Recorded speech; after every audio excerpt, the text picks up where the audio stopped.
ಕಾನೂನು ಸುವ್ಯವಸ್ಥೆ ಕಾಪಾಡುವಲ್ಲಿ ಸಾರ್ವಜನಿಕರ ಸಹಕಾರ ಅವಶ್ಯಕವಾಗಿದೆ. ಕಾನೂನು ಸುವ್ಯವಸ್ಥೆಯನ್ನು ಕಾಪಾಡುವ ನಿಟ್ಟಿನಲ್ಲಿ ಜಾಗೃತಿ ಮತ್ತು ಅರಿವು ಮೂಡಿಸುವುದು ಅಗತ್ಯವಾಗಿದೆ ಎಂದು ಸಿಪಿಐ ನ್ಯಾಮಗೌಡ ಹೇಳಿದರು. ಬುಧವಾರ ಶಿರಹಟ್ಟಿ ಪೊಲೀಸ್ ಠಾಣಾ ವ್ಯಾಪ್ತಿಯ ಪಟ್ಟಣದ ಪ್ರಮುಖ ಬಡಾವಣೆಗಳಲ್ಲಿ ಆರ್ಎಎಫ್ ಬೆಟಾಲಿಯನ್ 97 ಭದ್ರಾವತಿ ಇವರ ವತಿಯಿಂದ ಏರಿಯಾ ಡೊಮಿನೆನ್ಸ್ ಮಾಡಿ ಕಾನೂನು ಸುವ್ಯವಸ್ಥೆ ಮತ್ತು ಯಾವುದೇ ಘಟನೆಗಳು ನಡೆಯದಂತೆ ಮುಂಜಾಗ್ರತಾ ಕ್ರಮವಾಗಿ ಹಮ್ಮಿಕೊಳ್ಳಲಾಗಿದ್ದ ರೂಟ್ ಮಾರ್ಚ್ ಕಾರ್ಯಕ್ರಮದಲ್ಲಿ ಮಾತನಾಡುತ್ತಾ, ಸಾರ್ವಜನಿಕರು ಯಾವುದೇ ಅಪರಾಧ ಕೃತ್ಯಗಳ ಸುಳಿವು ಗೊತ್ತಾದಲ್ಲಿ ಇಲಾಖೆಗೆ ನೇರವಾಗಿ ಮಾಹಿತಿ ನೀಡಬಹುದು. ಸಾರ್ವಜನಿಕರಲ್ಲಿ ಅರಿವು ಮೂಡಿಸುವ ಜೊತೆಗೆ ಅಪರಾಧ ತಡೆಗಟ್ಟಲು ಇರುವ ಮಾರ್ಗ ಮತ್ತು ಪೊಲೀಸರೊಂದಿಗೆ ಸಾರ್ವಜನಿಕರು ಕೈಜೋಡಿಸಬೇಕು. ಅಪರಾಧ ಚಟುವಟಿಕೆ ತಡೆಗಟ್ಟುವುದು, ಭದ್ರತೆ ನೀಡುವುದು ಸೇರಿದಂತೆ ವಿವಿಧ ಕೆಲಸಗಳನ್ನು ಪೊಲೀಸ್ ಇಲಾಖೆ ಮಾಡುತ್ತದೆ. ಪೊಲೀಸರ ಸೇವೆಯಿಂದ ಇಡೀ ಸಮುದಾಯ ನೆಮ್ಮದಿಯ ಬದುಕು ಸಾಗಿಸಲು ಸಾಧ್ಯ ಎಂದರು.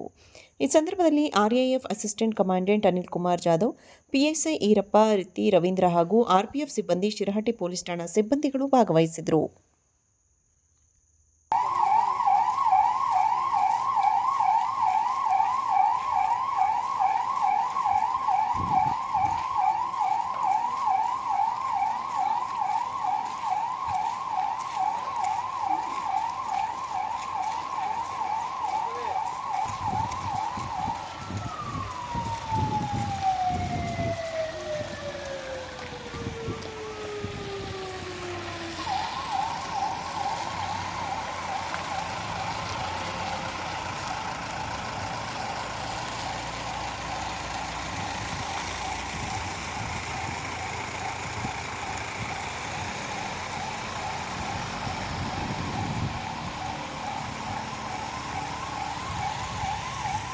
ಕಾನೂನು ಸುವ್ಯವಸ್ಥೆ ಕಾಪಾಡುವಲ್ಲಿ ಸಾರ್ವಜನಿಕರ ಸಹಕಾರ ಅವಶ್ಯಕವಾಗಿದೆ.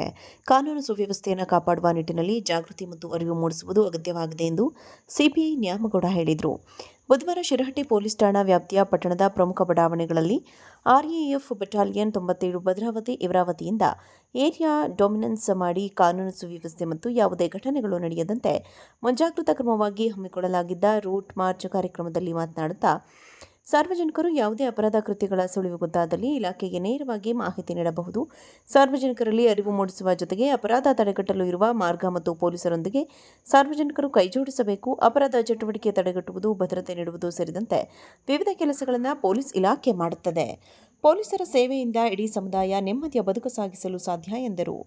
ಈ ಸಂದರ್ಭದಲ್ಲಿ RAF assistant commandant Anil Kumar Jadhav, PSI Irappa, Ritti Ravindra ಹಾಗೂ ಆರ್ಪಿಎಫ್ ಸಿಬ್ಬಂದಿ, ಶಿರಹಟ್ಟಿ ಪೊಲೀಸ್ ಠಾಣಾ ಸಿಬ್ಬಂದಿಗಳು ಭಾಗವಹಿಸಿದರು.